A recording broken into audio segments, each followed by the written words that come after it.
Today, we'll be retrofitting a ceiling fixture using E26 sockets and LED lamps using our round light engine retrofit kit.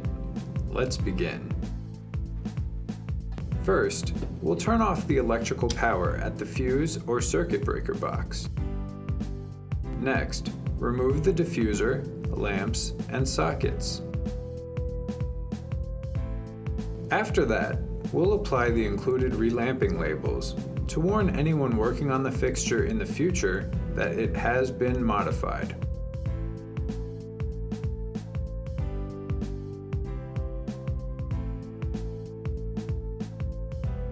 Now, we'll use the CCT switch to choose the preferred color temperature before installing the light engine. From here, we'll route the LED retrofit kit wires through the wire opening in the fixture. Make sure the wires will not be pinched when the fixture hardware is reassembled.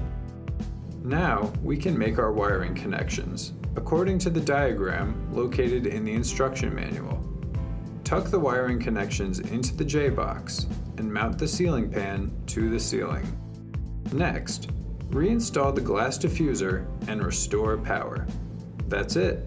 Our ceiling fixture has now been retrofitted using our round light engine.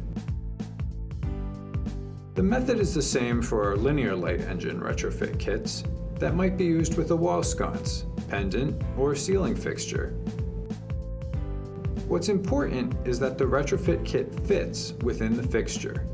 For example, all compatibility issues encountered when attempting to retrofit PL lamp-based fixtures do not exist when using our retrofit kits.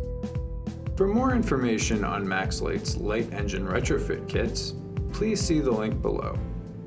Thanks for watching.